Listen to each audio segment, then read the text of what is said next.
ng nanonood. Okay?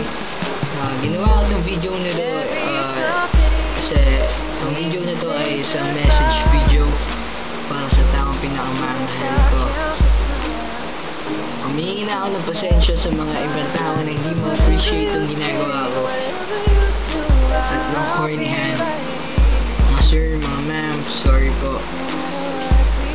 Because kaya ako lang din ito ginawa kasi gusto ko bago ang takbo na relasyon namin. Gusto ko i-treat bawat araw na special day. Gusto ko para akong sa bawat araw hanggat maaari para akong naliligaw ulit. May excitement, may love. Yun lang. At kaya ako ginawa itong video na to because yun yung reason ko.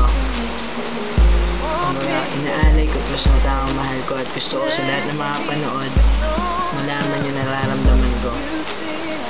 Gusto ko lang po ipagsigawan sa lahat po ng tao sa FB world o kung sino man na makakanood nito sa ipopost kong video na mahal ko po si Maria Angelica Cruz Vista. She's the girl na pinapangarap ko. At wala na akong masabi pa. Sobrang proud ako sa kanya, sa mga naabot niya, sa dancing career niya, sa ugali niya. Walang taong perfect kahit ako sinisablay din. Pero sobrang proud ako na siya ang girlfriend ko. Taas na kung sinasabi to, wala na akong pakialam sa past. Importante ang present at ang future. So naman akong mamahal, sobrang mahal na mahal kita. Miss na kita ng wagas. Simula nagka-problema tayo. Akala na ibang titignan okay tayo, pero alam mo yung sinasabi ko, mahal na mahal kita at namimiss na kita. Sana maayos na tayo. Pero hindi ko pipersahin na mag-ayos tayo. Kung ayaw mo pa, i-respeto o indisyon mo. Kung okay pa, kung ganito pa rin tayo, pahinga muna, space, go. Pero para sa akin, gusto ko lang malaman na mahal kita. Iilan lang naman ang mga mahal ko sa buhay. Ang pamilya ko, friends, magulang, ang Diyos, at ikaw. Hindi ko alam pag nawala ka kung ano nangyayari sa akin, hindi ko alam. Pero kaya ako lumalaban. Kasi yung karamihan na cool off, nag-break yan, nag-iwala yan. Now, lalaban ako para sa relasyon na to. Simulat sa pool, nang pumuporma ako sa'yo, pinaglabang kita. Wala akong pakialam sa kanila. Ang dami ko nabangga, ang dami naging problema. Pero dinaanan ko lahat kasi mahal kita. Ay lang, sinabi ko sa'yo kagabi at gusto ulit sabihin sa'yo to na ang rason po mga kaibigan, mga taong nanonood, mahal, ang rason kung bakit ako nakangiti ay dahil sa kanya. Ang rason kung bakit ako malungkot, nakasimangot ay dahil sa kanya. Ang rason kung bakit ako masaya ay dahil sa kanya. Ang rason kung bakit ako humihinga dahil sa kanya. Ang rason kung bakit tumitibok ang puso ko ay dahil sa kanya. Ang rason kung bakit ako gumigising sa umaga ay dahil sa kanya. Ang rason kung bakit ako natutulog ng mahimbing ay dahil sa kanya.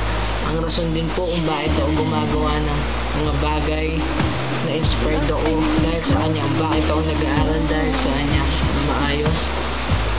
Ang rason kung bakit ako makulit, sobrang energetic, masaya, pati sa pagsasayaw dahil sa kanya.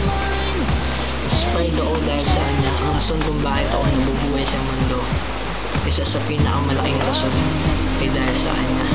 Dahil sa iyo, asawa ko. Simpleng paliwanag kung bakit lahat ng ito ay sinasabi ko. Sa buong buhay ko, ikaw ang buhay ko. Oo, nandiyan ang magulang ko, nandiyan ang pamilya ko, nandiyan ang kaibigan ko. Siguro yung iba sabihin sa akin, bago ka ba? Siya buhay sa buhay yun eh.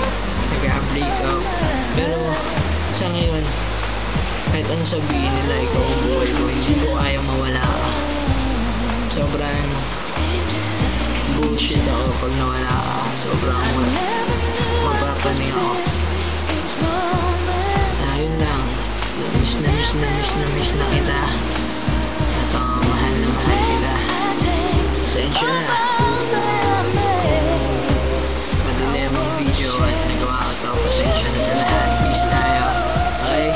By the way, shout out to Rodstar Crew, baby. And to the rappers out there na mga close ko. Shout out to you guys. And please vote. Ano ba pangalan? Lyceum na nga tayo nilagay doon. Lyceum Rodstar Crew sa Maximum Gravity para maging choice something na word daw yun. Nakalimutan ko. Yun lang. Para akong gumagawa ng flip top. Sa kanan. May jump lang. Yun lang. Maraming po salamat. Peace. Bye bye.